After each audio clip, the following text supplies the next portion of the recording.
Good morning, dear students. Myself, Miss Deepti from Dips Karolbagh. In today's lecture, we are going to continue the reading of History Chapter 10, Political Situation in 18th Century. In previous lecture, we have read about the different regional powers that grows after the decline of Mughals in the central government. So, Marathas, one of the another leading regional power was there in Deccan, जिन्होंने मराठा मुगलों के पतन decline होने के बाद में ये south में बहुत हो इनका बहुत बड़ा हाथ रहा है मुगलों के पतन डिक्लाइन करने में। तो और मराठों में सबसे पहले में एक का नाम बहुत ज़्यादा आता है, दैट इज़ शिवाजी महाराज का। शिवाजी महाराज का नाम आता है जिन्होंने मराठा साम्राज्य की स्थापना की थी। So let us start. Marathas. The Marathas become prominent under the rule of Shivaji and their warrior tribes who lives in the Western Ghats. They were impressed by the preaching of the Bhakti sons. Shivaji was born in 1627. His father Shahji Bhosle, a Jagirdar of Bijapur. He trained by Dadaji Konda Dev. His mother was Jijabai and influenced Shivaji very much by telling him historical tales from the epics.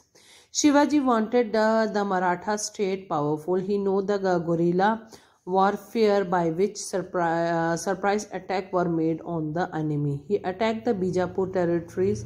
The Sultan sent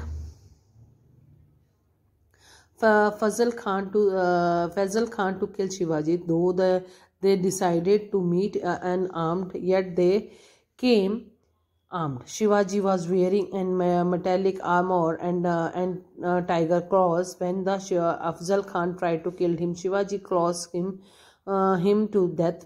This was the grand success of Shivaji. Very soon Shivaji started attacking the territories of Aurangzeb.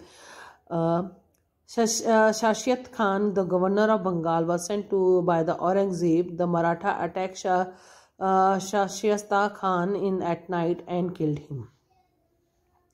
तो शिवाजी महाराज के बारे में ये बहुत मशहूर है कि वो गोरिल्ला वॉरफेयर करते थे। गोरिल्ला वॉरफेयर वो वॉर का युद्ध की कला थी जिसमें वो अचानक से अपने दुश्मन पे अटैक करते थे, जिससे उसको संभलने का नहीं मौका मिलता था और वो मारा जाता था और हार जाता था। तो शिवाजी का ये गोरिल्ला वॉरफेयर बहुत ही, उनके जो लड़ाके थे इस वॉरफेयर में बहुत ही महारत पाया हुआ था। तो इस तरीके से उन्होंने औरंगजेब को शिवाजी महाराज ने बहुत ही ज़्यादा तंग करके रखा हुआ था और उनके कई इम्पोर्टेंट गवर्नर्स को उन्होंने मार दिया था।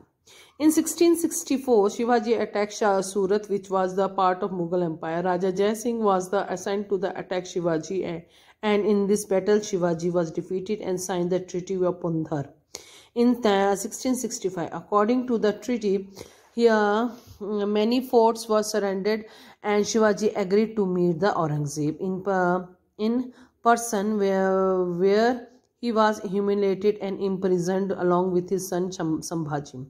However, they escaped from the prison by hiding in a basket of sweets. Shivaji took the title of Chhatrapati and resumed his activity against the Mughal and laid the foundation of Maratha state in Raigad. He occupied Gingig Fort, Vellore and some part of the Mysore. He died in 1680. तो शिवाजी महाराज का औरंगजेब के साथ में भी रहा है। शिवाजी महाराज ने मुगलों के बहुत से किलों को जीता और उन पे विन किया था। तो उनको हराने के लिए शिवाजी ने राजा जय सिंह को भेजा था, जिस वॉर में शिवाजी हार जाते और उनको अपने बहुत से किले फोर्ट्स जो है वापस औरंगजेब को करना पड़ता और उनको एक ट्रीटी करनी पड़ती जिसके अकॉर्डिंग उनको शिवाजी महाराज को औरंगजेब से फेस टू फेस मिलना पड़ा।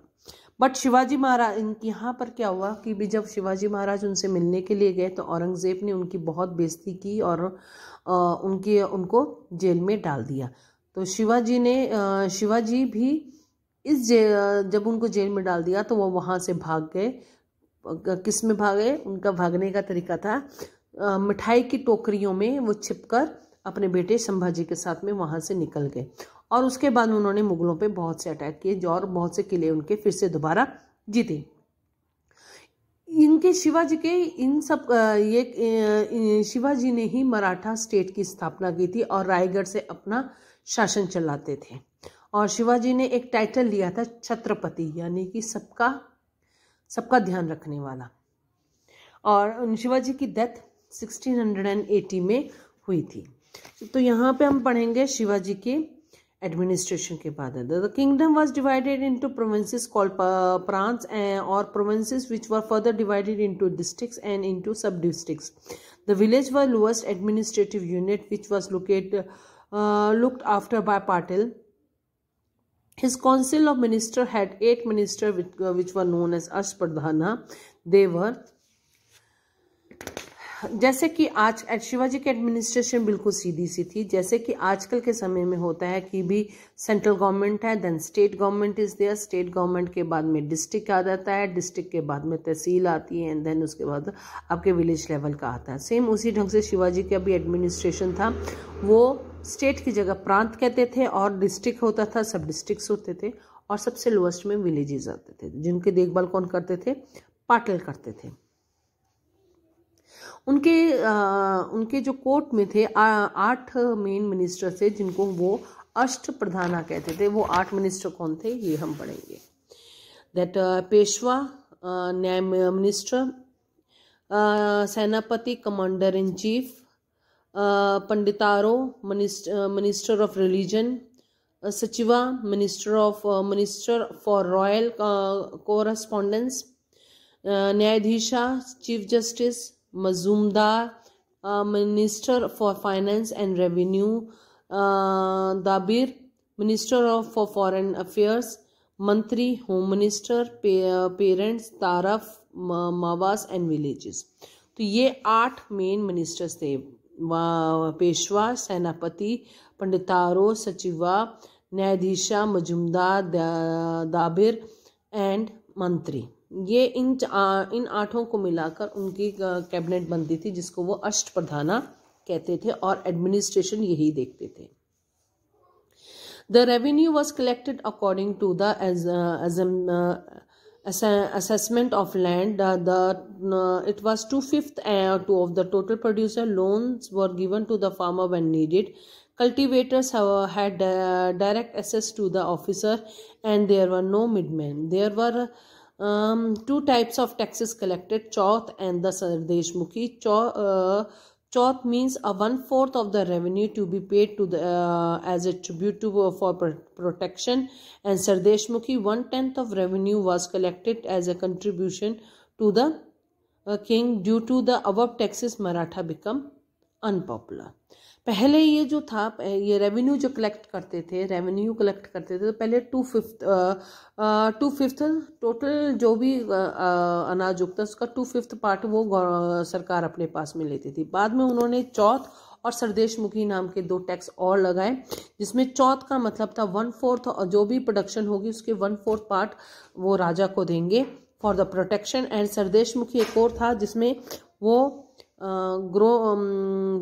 जो भी आपका प्रोडक्शन होता था उसका 1/10 वो लेते थे, राजा को देते थे फॉर द कंट्रीब्यूशन। तो ये दो जो टैक्स थे, इसके कारण मराठास बहुत ही अनसक्सेसफुल, मतलब कि मराठास की एडमिनिस्ट्रेशन की बहुत अनपॉपुलर हो गई थी लोगों के बीच में। अब इनकी आर्मी के बारे में पढ़ेंगे। The army, Shivaji army was well organised.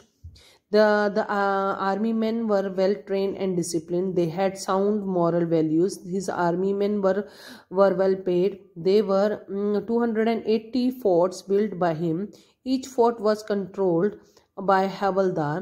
He also maintained cavalry, artillery, navy and infantry.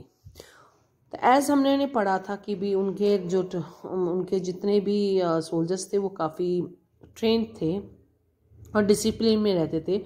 उनको मॉरल वैल्यूज काफ़ी सिखाई गई थी और उनकी हाई वैल्यू पे उनको अच्छी सैलरी दी जाती थी। और उनके जो भी उनके आर्मी में कैलवरी यानी कि घोड़सवारी वाली सेना भी थी, आर्टिलरी यानी कि बंदूक गोला बारूद वाली, नेवी यानी कि पानी में जल में जो चलने वाली होती है, और इन्फेंट्री पैदल चलने वाली सेना थी। Successor of Shivaji. Sambhaji, son of Shivaji, continued the struggle with the Mughals. After his death, his son Sahu came to the throne but was imprisoned. Later, Ramji ruled for a few years. Then his minor son Shivaji too came to the throne, who was assisted by his mother Tarabai. After the death of Aurangzeb, Sahu was released. This led to the conflict between the two branches of Maratha. One led to the Sahu and Peshwa Balaji Vishwanatha, and the other led to the Shivaji too. Sahu was successful and captured the throne and left the kingdom to the Balaji Vishwanath, who finally became the ruler and established the rule of the Peshwas. तो शिवाजी के successor की बात आती है तो संभाजी जो शिवाजी के बेटे थे वो उन्होंने मुगलों के साथ में उनकी युद्ध चलता रहा, और उनके डेथ के बाद में उनके बेटा जो था साहू जी, उनको वो सिंहासन पे बैठे, बट साहू जी को औरंगजेब ने अरेस्ट कर लिया और उसकी जगह पर उनके जो छोटे ब्रदर थे राजा राम जी, वो सिंहासन पे बैठे। राजा राम जी के जाने के बाद में उनका माइनर बेटा जो था वो सिंहासन पे बैठा और उसकी मदर ने उनकी हेल्प की। बट जब साहू जी वापस आ गए तो उनके साहू जी तब मराठा जो थे दो भागों में बट गए थे, जो आधे मराठा साहू जी के तरफ थे, आधे शिवाजी टू की तरफ थे, जिसमें साहू जी जीत गए और शिवाजी टू वर डिफीटेड। तो इसमें यहाँ पर होता है शिवाजी साहू जी ये सब कुछ से दुखी होकर उन्होंने राजपाट अपने बालाजी विश्वनाथ को दे दिया और वहाँ से चले गए। और बालाजी विश्वनाथ जी ने ही मराठा में पेशवास का रूल स्टार्ट किया। Peshwa Balaji Vishwanath ruled from 1717 to 1720. He was efficient ruler and good administrator. He made the Peshwaship hereditary. He brought peace in the territory, improved the financial position of the kingdom, and recovered the Maratha territory from the Mughals. After his death, after him, his son Bajirao one succeeded, and he was an equally good ruler and clever statesman. Under him, Maratha rule reached to its peak of a rich glory. He extended the kingdom into southern Gujarat, reached as far as Bihar, Odisha in east and Punjab in the north. He was formed the Maratha Confederacy and the Peshwa as its heads. Gaikwads of the Baroda, Bhosles of Nagpur, Holkars of Indore, Sindhyas of Gwalior were part of this confederacy. Bajirao succeeded his father Bajirao I and became the third Peshwa. He too captured the various places like Hyderabad, Delhi and Bengal and become the successful ruler. अब ये पेशवा बाजीराव के आगे successors की सारी story आती है। Next में आता है the battle of the Panipat, the third battle of Panipat 1761। ये बहुत इंपॉर्टेंट बैटल रही है, मराठों और अहमद शाह अब्दाली के बीच में पानीपत में हुई थी। इस वॉर में मराठे हार गए थे और मराठों के हारने से क्या हुआ था ये हम जानेंगे। So when the Marathas started expanding their kingdom, they became conflict with the Ahmad Shah, and both forces met at Panipat in 1761. Maratha defeated and their dream to make the Maratha Empire supreme all over the India gone. It led to the entry of British to establish their power. The Peshwa legacy come to an end in 1772 after the death of Madhav Rao, the last ruler of Peshwas. So Peshwas के जाने के बाद में मुगलों के मराठों के अहमद शाह अब्दाली के हाथों से मराठों के हारने से ये हुआ कि भी देश में कोई भी एक स्ट्रॉन्ग पावर नहीं रही जो कि ब्रिटिश के अगेंस्ट आवाज़ उठा सके। तो यहाँ से ब्रिटिश को अपने इंडिया में अपने शासन रूल करने का रास्ता मिल गया और पेशवा का लेजेसी जो थी वो एंड हो गई थी 1772 में माधवराव पेशवा की डेथ के बाद में। Reasons of success of Marathas, the success story of Marathas was due to the following reasons. Number 1, personality of Shivaji which enable the Maratha to united and set up a strong state. Number 2, the kingdom was protected by hilly terrain which was good barrier. Number 4, the fight between Bijapur and Golconda kingdom helped them to establish themselves. 6, the civil and army administration gave a strong foundation for the kingdom. The tax policy gave them resources to build up a strong empire. And now the reasons for decline of Maratha. Maratha fought a personal gain, hence did not unite for a common cause. Number 2, the vast kingdom leaked proper control. Number 3, the Chauth and Sardeshmukhi texts were not liked by many people. Number 4, the guerrilla warfare was suitable for hilly regions only. Number 5, Rajput, Jats and Sikhs do not appreciate the surprise attack and looting of the Marathas. Number 5, the Maratha do not concentrate on the growth of trade and agriculture. So ये कुछ reasons रहे हैं मराठों के unsuccessful होने के कारण, decline के कारण, और ये रीजन रहे हैं उनके सक्सेस होने के कारण. So in next lecture we are going to do the back exercise of this chapter. Thank you very much. Have a nice day.